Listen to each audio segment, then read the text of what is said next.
Assalamualaikum warahmatullahi wabarakatuh. Kami dari kelompok 12 yang beranggotakan Amanda Yulia Damayanti, NPM 201010401,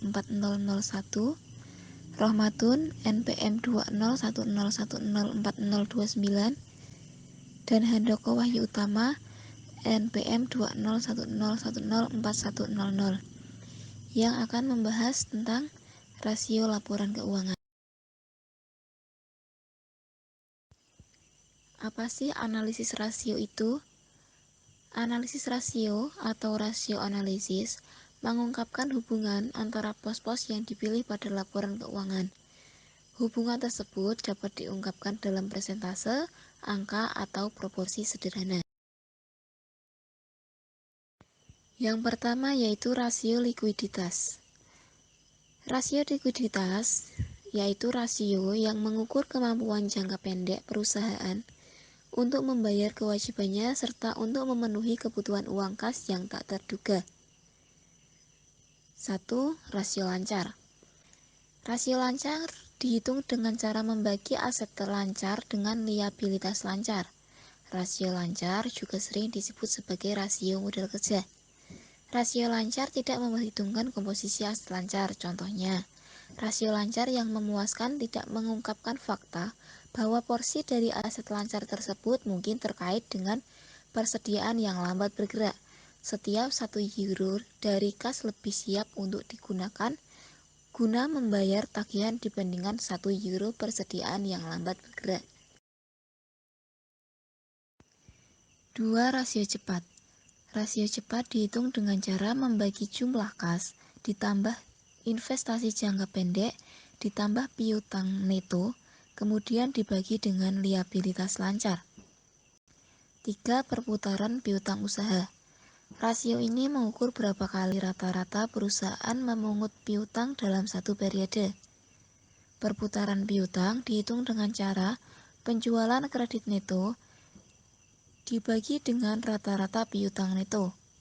Rata-rata piutang neto dapat dikurangi dari saldo awal dan akhir piutang neto jika faktor musiman tidak signifikan.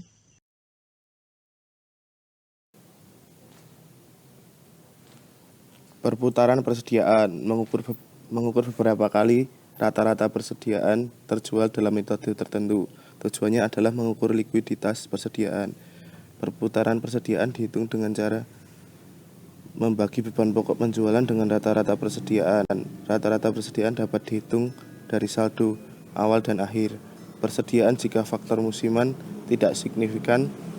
Jumlah hari persediaan sebuah varian perputaran persediaan adalah jumlah hari persediaan. Jumlah hari persediaan dihitung dengan cara membagi 365 hari dengan perputaran persediaan. Dengan rumus perputaran persediaan sama dengan beban pokok penjualan dibagi rata-rata persediaan.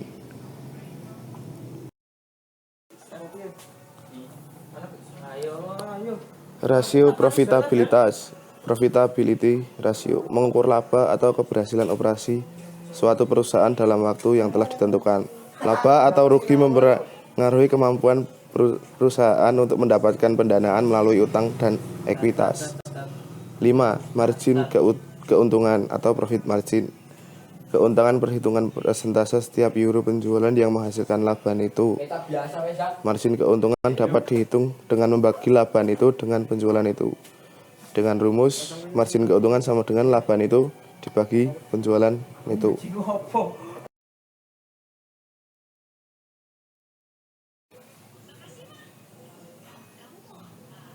6. Perputaran aset atau asset turnover mengukur seberapa efisien perusahaan memanfaatkan asetnya untuk menghasilkan penjualan.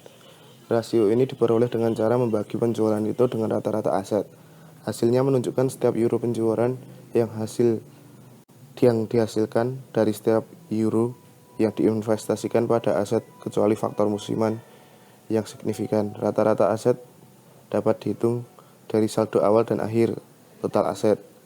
Dengan rumus perputaran aset sama dengan penjualan itu dibagi rata-rata aset. 7. Imbal hasil atas aset. Rasio ini dapat dihitung dengan membagi laba itu dengan aset rata-rata.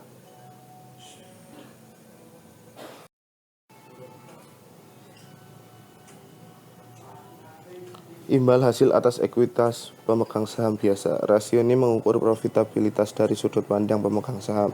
Rasio ini menunjukkan euro tertentu atas laba perusahaan yang diperoleh dari setiap euro yang diinvestasikan oleh pemilik. Perhitungannya dengan cara membagi laba itu yang tersedia untuk pemegang saham biasa dengan rata-rata modal pemegang saham biasa. 9. Laba per lembar saham. Laba per lembar saham mengukur besaran laba neto yang diperoleh setiap lembar saham biasa. Dapat dihitung dengan cara membagi laba neto yang tersedia untuk pemegang saham biasa dengan jumlah rata-rata saham biasanya yang beredar dalam tahun tersebut.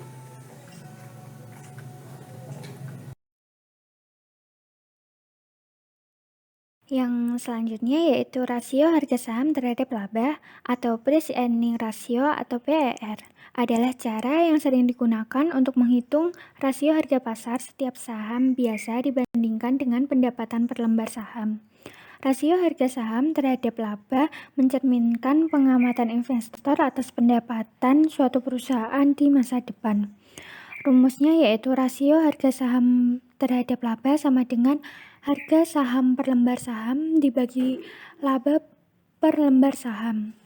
Yang selanjutnya yaitu rasio pembayaran atau payout ratio, yaitu mengukur persentase laba yang dibagikan dalam bentuk dividen. Kita dapat menghitung dengan cara membagi dividen tunai dengan laba neto. Perusahaan yang memiliki tingkat pertumbuhan yang tinggi biasanya memiliki rasio pembayaran yang rendah karena perusahaan tersebut menginvestasikan sebagian besar laba neto untuk mengembangkan bisnisnya. Yang selanjutnya yaitu rasio solvabilitas. Rasio solvabilitas yaitu mengukur kemampuan perusahaan untuk bertahan dalam waktu yang lama. Kreditur jangka panjang dan pemegang saham tertarik pada kemampuan perusahaan untuk membayar bunga dan nilai nominal utang pada saat jatuh tempo. Utang pada total aset dan berapa kali bunga akan diperoleh adalah dua rasio yang memberikan informasi mengenai kemampuan perusahaan membayar utang. Yang selanjutnya yaitu rasio utang terhadap total aset. Rasio utang terhadap total aset yaitu mengukur persentase total aset yang dibiayai oleh kreditur. Rasio ini dapat dihitung dengan cara membagi total utang, yaitu baik liabilitas lancar maupun tidak lancar dengan total aset. Rumusnya yaitu rasio utang terhadap total aset sama dengan total utang dibagi total aset.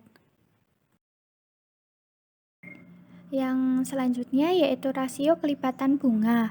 Rasio kelipatan bunga menunjukkan kemampuan perusahaan untuk membayar bunga saat jatuh tempo. Rasio ini dapat dihitung dengan cara membagi laba sebelum beban bunga dan pajak dengan beban bunga. Rumusnya yaitu rasio kelipatan bunga sama dengan laba sebelum beban bunga dan pajak dibagi beban bunga. Kemampuan laba dan pos-pos tidak biasa. Operasi yang dihentikan.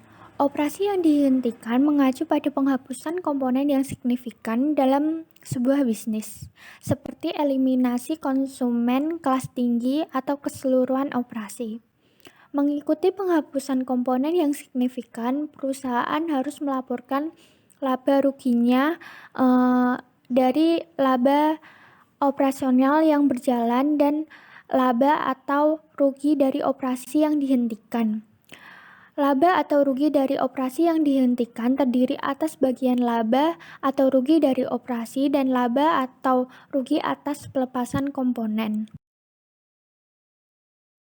Yang selanjutnya yaitu perubahan dalam prinsip akuntansi. Perubahan dalam prinsip akuntansi terjadi ketika prinsip yang digunakan pada tahun berjalan berbeda dengan periode sebelumnya. Contohnya adalah perubahan metode penentuan nilai persediaan seperti FIFO menjadi harga rata-rata. Sedangkan laba komprehensif yaitu laporan laba rugi memuat sebagian besar pendapatan, beban, laba atau rugi yang tercatat selama periode tertentu. Perusahaan tidak memasukkan pada laporan laba rugi semua laba rugi atas sekuritas non jual beli. Laba dan rugi tersebut dilaporkan pada laporan posisi keuangan sebagai perubahan pada modal. Mengapa laba rugi atas sekuritas non-jual beli tersebut tidak dimasukkan dalam laba neto? Karena mengungkapkan laba dan rugi tersebut secara terpisah, yaitu satu, mengurangi volatilitas laba neto karena fluktuasi nilai wajar. Yang kedua, menginformasikan pengguna laporan keuangan laba atau rugi yang terjadi jika sekuritas dijual pada nilai wajar. Yang selanjutnya yaitu kualitas laba. Perusahaan yang memiliki kualitas laba tinggi menyediakan informasi yang menyeluruh dan transparan yang tidak akan membingungkan atau menyesatkan pengguna laporan keuangan. 1. Metode akuntansi alternatif. Variasi di antara perusahaan-perusahaan dalam penerapan IFRS dapat menghambat perbandingan dan mengurangi kualitas laba. 2. Pendapatan proforma. Perusahaan yang sahamnya terbuka untuk publik harus menyajikan laporan laba ruginya sesuai dengan IFRS. Beberapa perusahaan juga menerapkan cara kedua untuk melaporkan pendapatan, disebut pendapatan proforma. Biasanya tidak memuat pos yang menurut perusahaan tidak wajar atau tidak berulang. 3. Pengakuan tidak wajar. Penyalahgunaan yang sering terjadi adalah pengakuan pendapatan yang tidak wajar. Salah satu praktik yang dilakukan perusahaan adalah penggelembungan volume penjualan, menawarkan diskon yang tinggi kepada konsumen. Perusahaan mendorong konsumen untuk membeli barang di awal dibanding di akhir.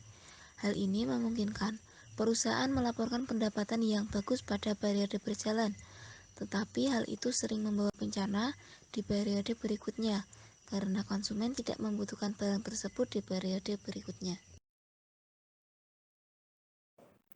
Sekian presentasi dari kelompok kami. Jika ada kesalahan atau kurangnya penyampaian materi dari kelompok kami minta maaf sebesar-besarnya. Jika ada yang ingin ditanyakan, silahkan. Terima kasih.